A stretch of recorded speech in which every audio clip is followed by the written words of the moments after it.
Hello, everybody. This is Mike Van Meter, and welcome to the Recovery is Possible podcast. I want to thank you for joining me, and you can reach us at our Facebook site, which is also called Recovery is Possible, or our website, which is VanMeterWellnessSolutions.com. So this podcast exists to educate the public about addiction, remove the stigma associated with addiction, and offer help and support to those suffering from addiction.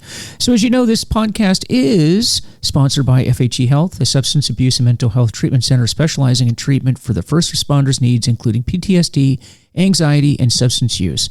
Take the first steps to a better life today by visiting FHEHealth.com. That's FHEHealth.com.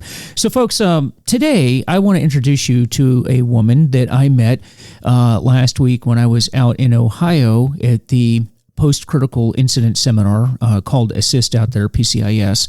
And that is, the only way I can put it, is a program that is put together for first responders, that being police, fire, EMT, corrections, dispatchers, and other first responders that have been deemed to have been involved in an incident that requires them to receive some, help and guidance and maybe some counseling regarding that particular incident or maybe some long-term trauma. And it's a fantastic program. I've been a part of it now for 4 or 5 years. I've lost track of how long I've been doing it, but I've been working on it for a while, and I do the addiction lecture that's out there. And at these seminars, they have counselors that will come in, therapists. There's discussions about wellness. They have massage therapists. We talk about yoga. We talk about how to take care of yourself.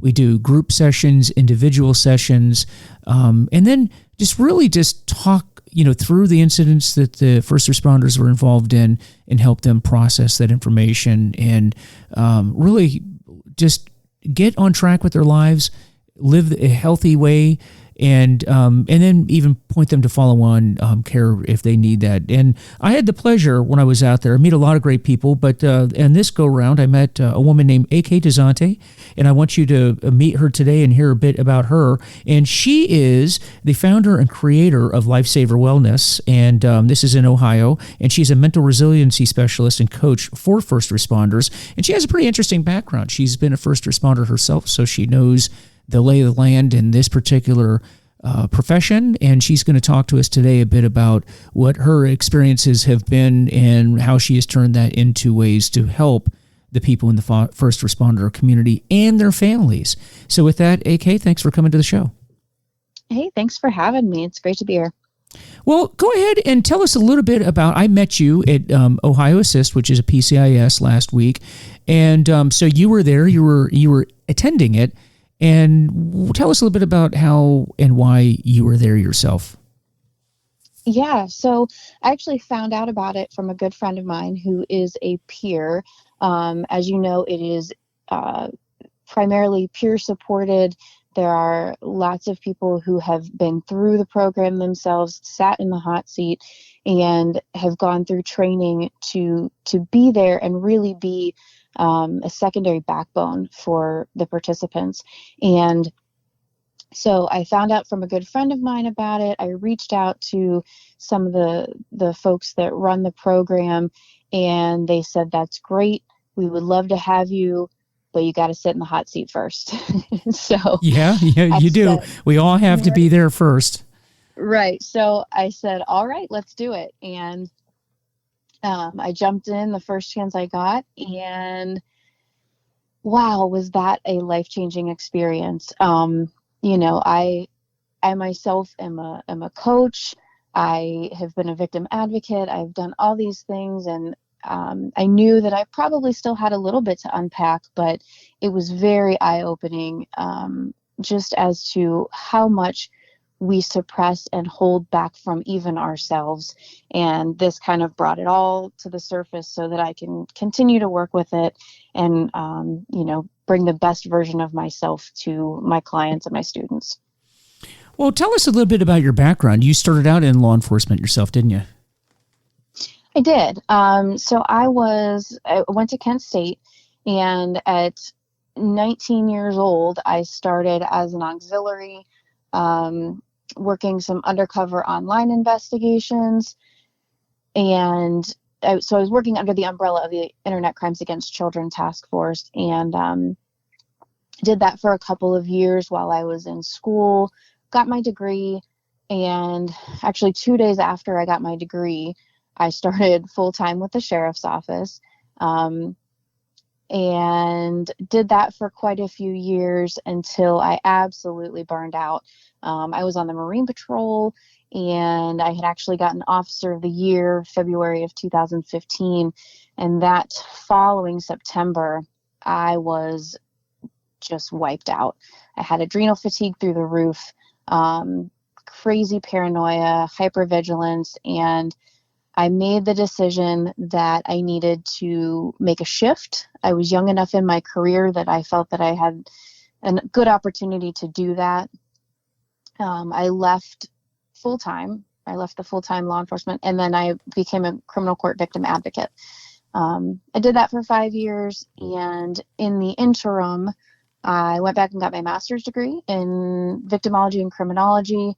I got my yoga teacher training certificate, got certified in some Reiki and some other fun stuff.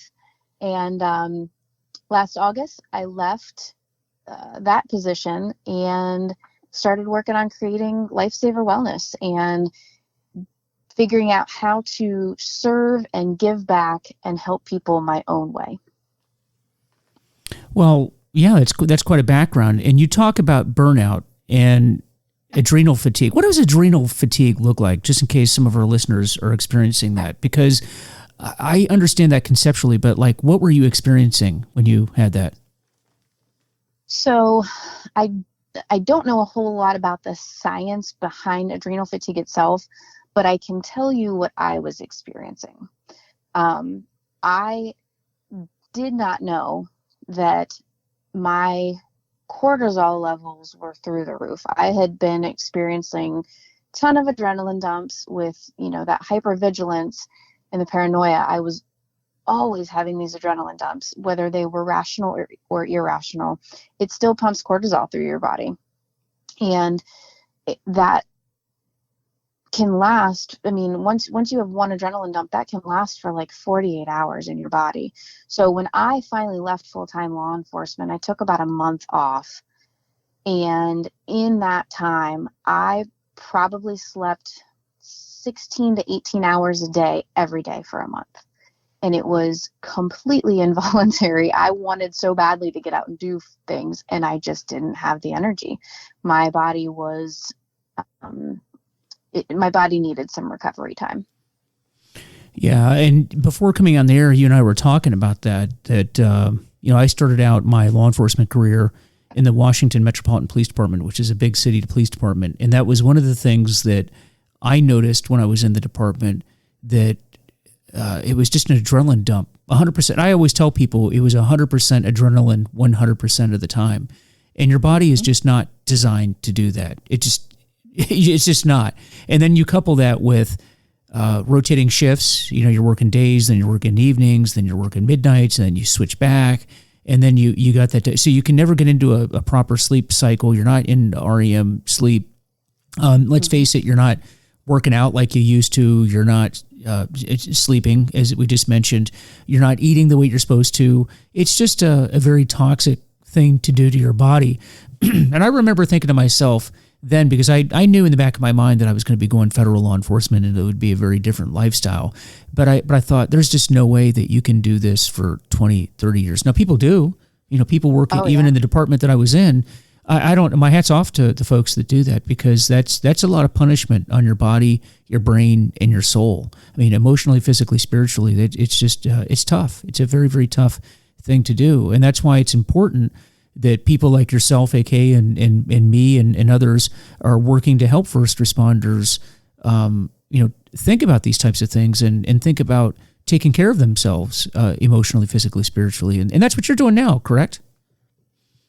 Yeah, absolutely. Teaching first responders about, just your overall wellness, how to, practice mindfulness and not let your own identity slip away from you. So I have some agency trainings, and then I do one-on-one coaching as well. And then I'm actually developing an app as well to bring some of these practices to the pockets of first responders, because, when you're out on duty and you're call after call after call, if you can just take 1 minute to breathe, that could be a tremendous release going into the next call. And so different little physiological tricks that you can do, but mostly it's just about, mindfulness and overall wellness, just taking care of yourself and making sure that you're not losing yourself in the identity of the job. Speaking of which, again, another conversation you and I had prior to coming on to this show was people identifying with this job, whether you're a firefighter, EMT, corrections officer, dispatcher, police officer, federal agent. People really identify with this job, and it becomes who they are, doesn't it? 100%. 100%. And that's not a healthy thing. I mean, I've noticed, I'm retired FBI, and I know a lot of people that retired with me that's their entire identity. And it's almost like they don't know what to do with themselves after they retire because, going into law enforcement, and if you're not familiar with, the lifestyle of a first responder, it's very common for people to have that position just become who and what they are. Almost like, imagine, if you will, if you were, a young Catholic kid and becoming a priest. Being a priest isn't just a job. It's what you are from that point, or a pastor, the same thing. If you're a soldier, airman, Marine, that's what you are. I'm a naval officer, I'm an Army officer, whatever the case may be. And that's understandable on one hand, but in my opinion, you correct me if I'm wrong or if you have a different opinion, AK, I think that's understandable, but it's a very unhealthy thing to do long term, to live your life that way. Would you agree with that? I would. And I think that, part of it is because we're not forming our own identity. I think it's because we choose to see who we are through the lens of other people. How do other people see me? Well, other people see me as a cop. Other people see me as a firefighter. Other people see me as, an FBI agent, whatever the case is. And it's interesting that, we don't think that we can choose our own identity. And when you get into the job, you very much, especially, just personifying it, wearing the uniform makes you feel like that is all you are.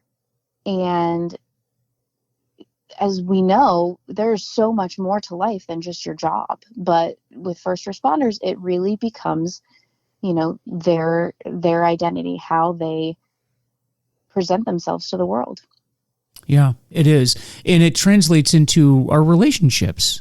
And when we come home, that's what we talk about. And your world just becomes that. The people that you associate with become that, don't they? Oh, absolutely. And part of that is because, most people don't understand what you're going through. And so in order to kind of keep yourself safe and not have to explain things, you hang around with people who do understand it. And I think some of what factors into that, I think about, the gallows humor. And, a lot of first responders have a sick sense of humor, and that is just a coping mechanism. It's a defense thing, but most people find it very offensive, and I can understand why.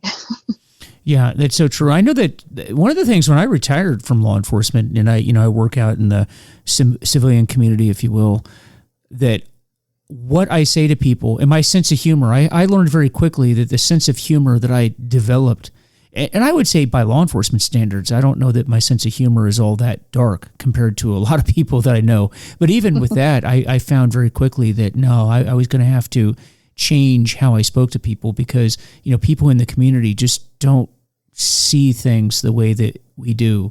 And like you said, it's a coping mechanism. I think there's just a hardness that you develop over the years when your job is to deal with the worst that society has to throw out every single day. That changes you, and it changes the way that you look at the world, and it changes your sense of humor.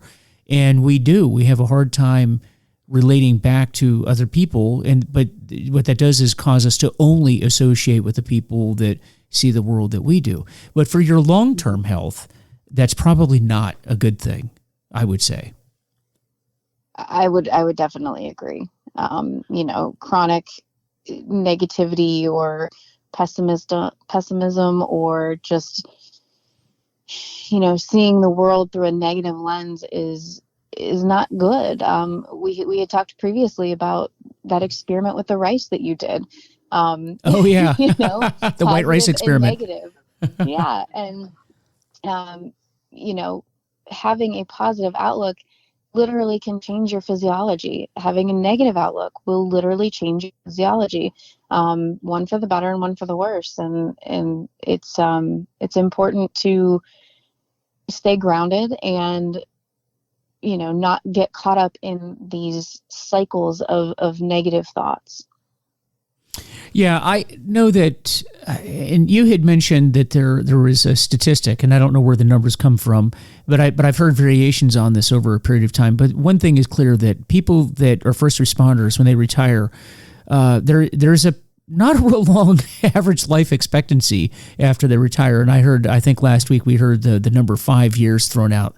And I don't know if that's entirely accurate, but I do know this, that a lot of people don't make it very long after they retire, after being a first responder. And a lot of it has to do with the fact that they did not take care of themselves. They continue to not take care of themselves, and really just kind of lose interest. They lose that desire to continue living. And so one of the suggestions I would make to people, and I make, and that's a theme of this podcast, is, you need to find other interests. You need to, law enforcement, like in my case, that's where I came from, and in your case, we were both law enforcement.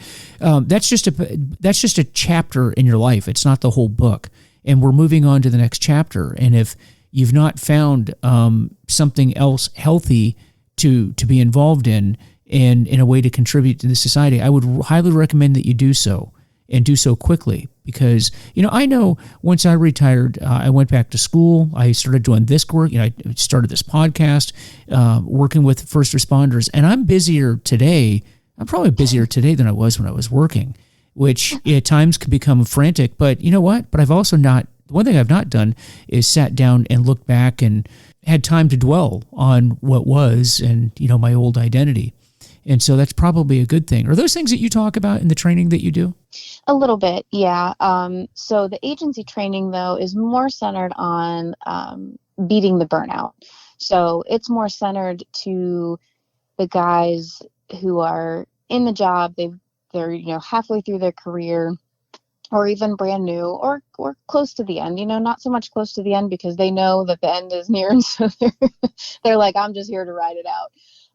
But it's really about combating, those physiological responses that we have to trauma, processing the trauma that we see, not just stuffing it away, different forms of mindfulness that they can get into, and how to talk to their buddies about, if they're noticing something going on with a coworker, then they think that they're potentially in harm, or in danger of hurting themselves or somebody else. How do you talk to them? How do you reach out? How do you start that conversation? And that's a big one, because, as you know, suicides in first responders and law enforcement are just not pretty numbers right now, and it's just getting worse. So that is one of the targets that I like to hit, because that hits home for me. But it's something that needs to be addressed. We can't keep pretending like it's not a problem. No, and this has always been a problem in law enforcement, and by the way, the military as well. But how would you say this last year with the COVID lockdowns, and then the public's reaction to law enforcement in particular, how has that affected what you're seeing? I mean, just as you would expect, you're not having any support from the community, and there is some support, but then, you get even family members and friends that start to question you because of what they're seeing on mainstream media. And, COVID has instilled fear in everybody up one side and down the other. And that includes law enforcement. There were a lot of first responders that were like, I don't want to go to work because I'm exposed to all these people and I don't want to get COVID. So it really, really has made it 10 times more difficult for them to go out and focus on their jobs. It's become quite a distraction. And just, like I mentioned in a previous conversation with you, when I left full-time law enforcement, it was 2015, and that's when all of the Baltimore stuff was rising up. And so there were literal targets on the backs of law enforcement, which there always are. But, when you've got officers being ambushed in their homes and followed, and that just takes it to a whole nother level. And I wasn't ready to continue on that way. No, not at all. Not at all. And it has been a tough year. But looking back on it, we all have a lot of advice now. There's so many things that the Mike today would have done differently if I could rewind the hands of time and start my career over again. And I can talk about some of the things that I've learned, but I'm interested, and I know our listeners are interested in hearing from you. Like, it sounds like you had a pretty intense career in law enforcement. It started very young too, by the way. If you could roll back the hands of time, if you could talk to that young AK coming out of the academy, what advice would you give that person entering into law enforcement? What would you have done differently? What, things that you know now that you wish you'd have known then and maybe would have implemented into your life? Oh, I would definitely tell the younger version of myself not to let this world harden you. I didn't know it. I had some PTSD and stuff going into the job. And what happened was, as I got into the job, as I started to see traumatic things, and especially with the ICAC task force, I mean, some of the images that we would see were pretty horrific. And I was only 19 years old. I mean, that was a lot. But what I ended up doing was all of those traumas and all of that stuff that I was taking on really just kind of calcified, in for lack of better terms. And it just made me really hardened to everything until I got to the point where I just kind of cracked. It just kind of cracked open. And I think had I been able to be a little bit more flexible, be a little bit more malleable, not gotten so hard, that I could have processed some of that stuff instead of just stuffing it and trying to be Billy Badass and be tough, Mm-hmm. And so I would just tell my younger self to, not try to be so tough all the time, for sure. How about, we talk about getting an identity, after maintaining our identity, or, really reconnecting with the outside world, civilians, and taking care of yourself. But I know for me, if I could rewind the hands of time going into law enforcement, all of the things that we're talking about, after your career are really things that you should do while you're in the career. And by that, I mean, hobbies, keeping those things. And I know that we talk about that a lot, but I mean it. I mean, having something in your life that you do that has absolutely nothing to do with the job at hand. And for goodness sake, taking care of yourself physically, spiritually, mm-hmm. emotionally, your diet, your family. And all too often, and particularly in the FBI, I saw so many people put their families second, maybe even third or fourth to the job. And that's a real big mistake. I know if I could rewind the hands of time, I would have not done that. And then lastly, really just kind of taking yourself and the job way too seriously. I mean, this is a very, very serious job. It is, but it will eat you up. And you have to be able to laugh at yourself. You have to be able to look at this and not take it so seriously. It is an important job, but I think sometimes we think it's the only job on planet Earth too. Yeah. Yeah. And, what I will tell you is, if you die tomorrow, that job's going to be posted by the afternoon. You're replaceable at your job. You are very replaceable. But in your home, where you are husband and you are dad and you are brother and son, you are not replaceable there. Mm-hmm. Oh yeah. And that's the perspective I think we need to have. I can tell you, I've not gotten any calls from the FBI asking me where I'm at and, hey, can you come back because we can't seem to function without you. I haven't gotten that phone call yet. Have you? No. No, not at all. Not at all. But so it will eat you up. It will eat you up. So now, how long has your company been operating? I launched during Police Week this year, so good. Right in early mid-May, and so I'm only a couple of months in, but I'm gaining speed, and I'm hoping to make a really big splash. I'm really excited to serve my brothers and sisters in a different way, and make a big difference. So, well, I mean, this is definitely something that's needed. And I'm trying to do that in my own way as well. And now you're based out of Ohio, correct? Is that up in the Cleveland area or close to Cleveland? Yeah. I'm Northeast Ohio, but I have clients from all over. So I like to do, Zoom calls, and that makes it, COVID has made it very easy because now everybody is familiar with that. So I really can take on clients from anywhere. Okay, and so I was going to ask you, so for our listeners, what sort of services do you provide? You provide Zoom training, maybe now that we've opened up a bit, although it looks like we may be heading towards some more lockdowns, but are you doing in-person training as well? For agencies, yes. Yes. And but for the one-on-one coaching is mostly just Zoom. But I really enjoy the in-person stuff too, because I like to incorporate yoga and breathing exercises and stuff like that. And it's hard to do that over Zoom and get the full effect. Oh yeah, absolutely. Absolutely.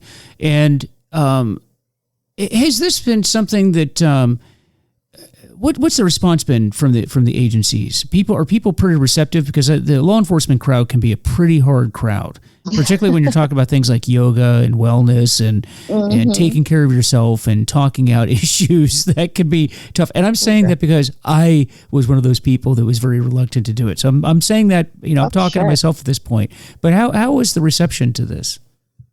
The way I framed it, I think has made it very conducive to law enforcement, because my presentation is called Beat the Burnout. So you're really, when I'm presenting it, it's more focused around employee retention, agency morale, stuff like that. So they think that is what they're getting. But on a little deeper level, I sneak in some of that mindfulness stuff because it's very important. And once they're in there and they're able to actually try it themselves, they can see how they feel different. And so the way I initially present it, it makes it a lot more conducive, because I know cops. I was one. And so I know the stigma is very much still out there. And so I kind of frame it in a way that doesn't sound so scary to them. Mm-hmm. So if people want to contact you to arrange some training, like how would they contact you? So best way is just directly email akd@lifesaverwellness.com. You can just go straight to the website, lifesaverwellness.com, or, I'm also on Instagram and Facebook and LinkedIn. I'm a little bit of everywhere. And they can contact me directly. I'm AK Dozanti on LinkedIn and Facebook, or everything else is under Lifesaver Wellness. So. Okay.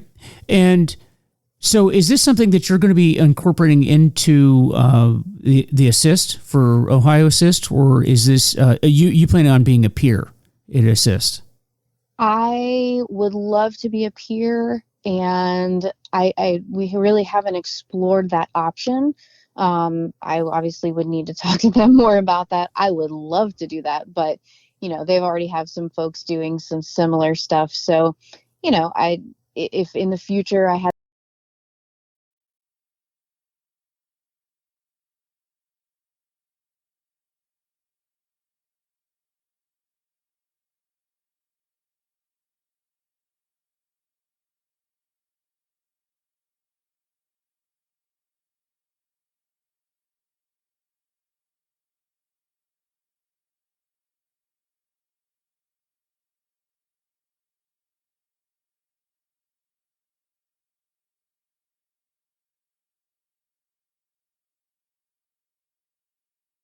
that opportunity, I would absolutely take that up.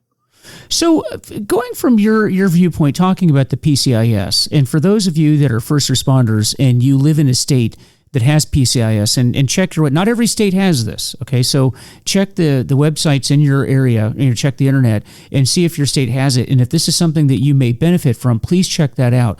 But from your perspective, now I've been doing this as a peer and as a presenter now for a number of years, but could you walk the listeners through a little bit about what your experience, what did you experience there? Kind of let the listeners know what it is that they would be walking into if this is something that they decided was necessary for them to do. Sure. So, the first day there's obviously some preliminary stuff, and then they allow you to bring a peer support person, which I think is wonderful, because I think sometimes spouses and partners need to feel like they can be exposed to some of this stuff, help them understand a little bit of what their first responder goes through. So then they literally just hand us the mic and say, tell us your story. So you're kind of ripping off a Band-Aid, and it's a little bit scary, but it's, sitting back and thinking about it now, just a week later, it was really beautiful. And I know that sounds a little bit hokey, but for a bunch of first responders to be in a room full of strangers and just bare their soul and tell them, the stuff that they've been through, and just let it out. I mean, that's the biggest thing, is we just don't talk about this stuff. And so when they're able to actually put words to it, you just see such a relief. And then, so everybody gets an opportunity to kind of share, and then we kind of break off into smaller groups and dive a little bit deeper.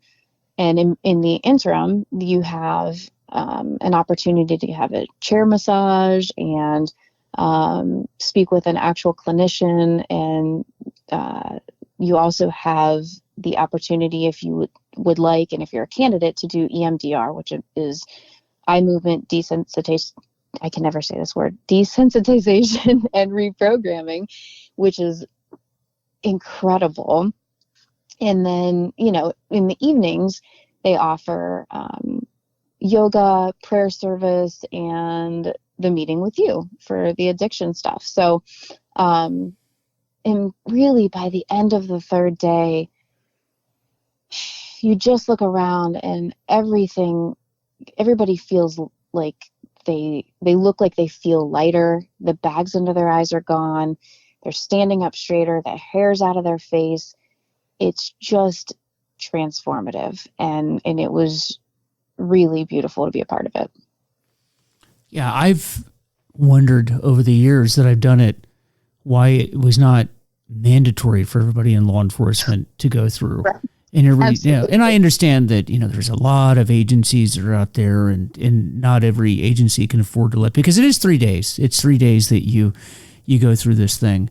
But if you can just see the transformations that take place, it would be well worth it. And if you're somebody that's struggling right now and you're listening to this, I really implore you to reach out to whoever runs this in your state, if you have it. And I'll tell you what, if you don't have it in your state, you can look at other states and ask if you could possibly participate in a PCIS, because I've seen that happen too. People have gone from Ohio, for example, out to South Carolina, Arkansas, and Texas, where they have these programs, and they're helpful. But it is so transformative. But there's so much we need to do for our first responders to take care of their wellness, particularly now. There's a greater need than I've ever seen in my entire career. But it is something that I think is just it will change you. It really will. Completely. I would 100% stand by that. Mm-hmm.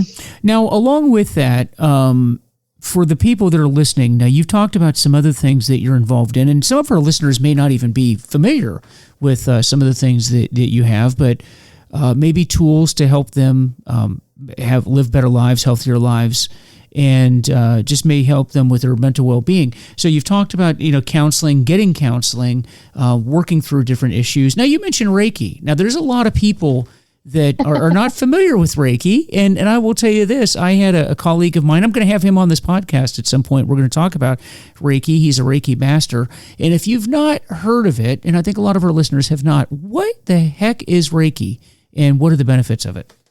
So what it really, at the core of it, it's just energy transfer. It's energy healing. And, if you think back to like your 8th grade science class, we're all made of energy, right? Like we are just a bunch of atoms, vibrating together, and we are energy. And so we have different energy centers in our body, which is our chakras. And so this is where I start to lose people generally, but hang in there with me. So our chakras are all tied to physical and emotional forms of dis-ease or unease, disease in the body. And so with Reiki, hence the word disease, right? Dis-ease. Exactly. So with Reiki, the Reiki master or practitioner, whoever it is, has the ability to kind of tap into your energy centers and feel and notice if there's anything out of balance. And they can kind of get you back into alignment. So some of it's just like scanning and informative. Some of it is more alignment based, which is what I tend to be best at, is getting your chakras realigned and balanced. And then some of it is just very pointed healing to each chakra. So it's very interesting stuff. It's a very fluid type practice. It really depends on the practitioner, what your experience would be like. Well, let me tell you a little story. And I know, okay, I told you the story when I was in Ohio, but for the listeners, I'm going to tell you, for those of you that are kind of skeptical about this, well, just hang on there for a minute, because I was very, very skeptical. And just by way of background, a lot of you, if you listen to this podcast, you know that I developed and taught a course called Leading at-Risk Employees down at the FBI Academy, and that dealt with addictions. And, the audience was of police executives, and what kind of programs, policies, procedures should you have in your agency to deal with employees that are struggling with addiction. So that's the theme of the course. And when I transferred out of the academy, the gentleman that came in to replace me after I left, because it's still taught down there to this day, as a matter of fact. Well, the guy that came in to teach after me was a Reiki master, and he was telling me how he was going to incorporate Reiki into the class. And I thought, what the heck? What are you even talking about? I don't even know what you're talking about here. And he mentioned all the things that you just did, AK, and I thought, oh, wow, that's kind of, I don't know if these guys are ready for that. I'm not sure what that's all about. And we started getting into these conversations about energy and energy transference, and I won't even begin to try to explain it, because I would just completely bastardize it, and you'd be mad at me because I would not be explaining it correctly. But I will tell you this, that there were just things that this gentleman told me, and then I experimented with them, and then I became a true believer in this. I really did. And you know what? Before you start thinking that maybe these energy forces don't exist, I will say this. How many of you cops out there, and we've all had this experience, and I know you have as well, AK, how many times have you walked out and you had a feeling about something, right? We always say it's a feeling about, I don't know, there's something with that person over there. This doesn't feel right. And that's probably not by accident. And I think, being in the world of Reiki, you would agree with that really it's not just a feeling. You're picking up on the energy that's being, we've walked into a meeting. Maybe you walk into a meeting. Hey, I get a good feeling about this. Or there's just a negative vibe in this meeting. That's a real thing because it's the energy that's being transferred. For this gentleman that told me about Reiki, he told me about this thing called the white rice experiment. And we kind of talked about this a little bit earlier. And he said, you know what, Mike, here's this thing. And you can look this up on YouTube. Just look up the white rice experiment. And in essence, this is it. You take a bowl of rice, white rice, and you like in a plastic container, you take... put rice in one container, and he had me write love on it. And then another container that said hate on it. And then for a week, I would go home and I would, talk nicely, gently, and love the container that said love on it. And then the other one, I would yell at it, I would scream at it, I would say nasty things, harmful things to it, and did this for a week. Now, my daughter tried to sabotage my experiment. I caught her doing that. She tried to mess up my experiment. But I told her this was, this was science that I was doing, and she could not do that she was messing up my experience. But I caught her doing that. It didn't ruin my experiment. But here's the thing. After a week of doing this, AK, here's what happened. And this probably won't be a surprise to you, but maybe to our listeners, that the love bowl with rice actually was still white rice. Nothing had started to grow in it. The other one that I kept yelling at and saying negative things to actually started to get pretty moldy. And the way that my colleague was telling me was that was the negative energy that was being projected into that bowl of rice. And it was distinct. I mean, I took pictures of it. I couldn't believe it, that negative force had that effect on the bowl of white rice. Have you heard of that experiment before? Not with rice. I had heard of that similar experience or experiment with plants. And the plant that is given all the love just grows and grows and grows, and the other one just wilts. And it's the vibrations too. So you talked about just coming up on a scene, and you can just tell, you can just feel it. And so there's actually a scientific term for that, and it's called sympathetic vibration, because our hearts and our souls and our beings send out energy. And when you're in the presence of somebody, you can feel that. And if it's negative, man, there's no mistaking it. And that feeling when you just roll up on somebody and you're like, this dude's bad.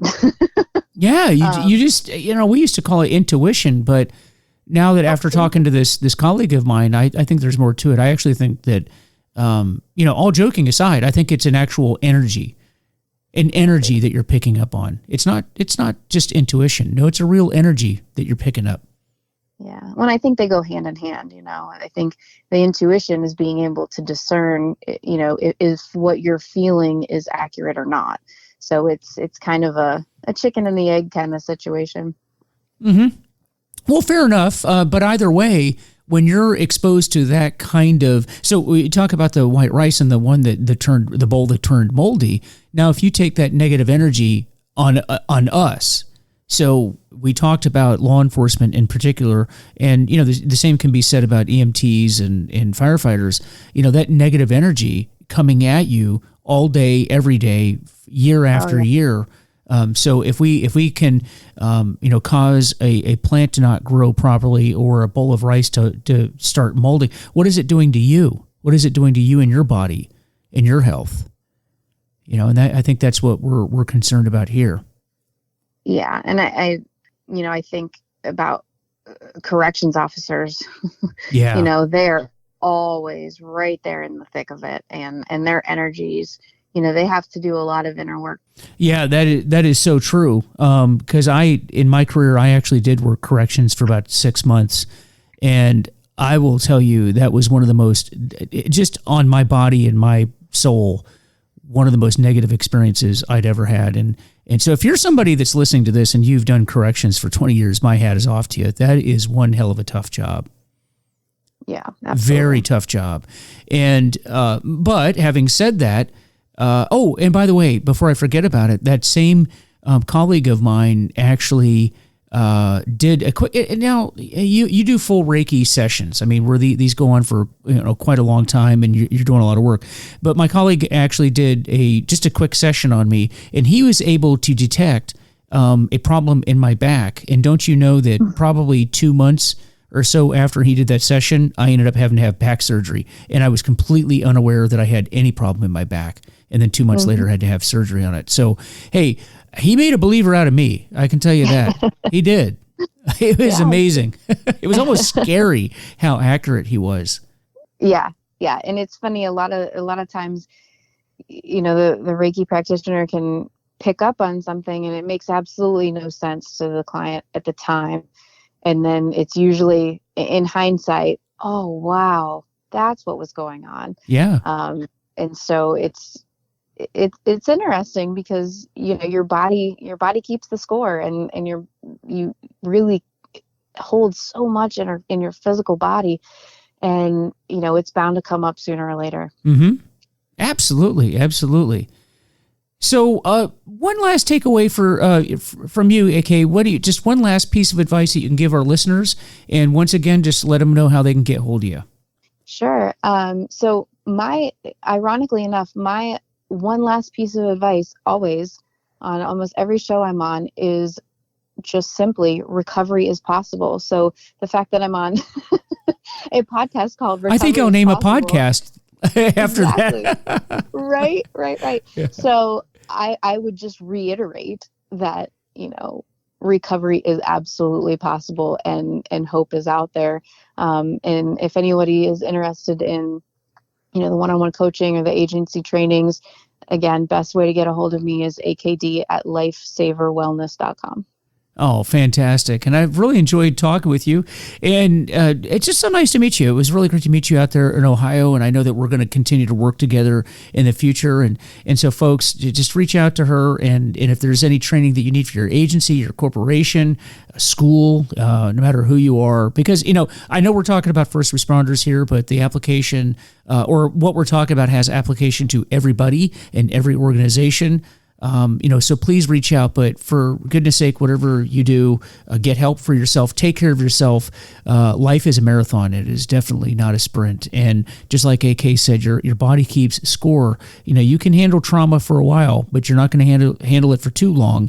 And you got to get help if you plan on being in this game for a long time. So with that, folks, this episode has been sponsored by FHE Health. And according to SAMHSA, first responders are 30% more likely to develop behavioral health conditions like PTSD. FHE Health specializes in getting first responders better and cleared for duty, so find out more at fhehealth.com. So as I always like to say, I don't represent any group. I do not represent anyone other than myself, and my only purpose in giving this information is to share with you what I've done because it's helped me and maybe it'll help you too. So if I've said anything or if AK has said anything that doesn't apply to you, except for that Reiki stuff, I want you to check that out. I don't care what your opinion is. Check it out because I'm a believer in it now.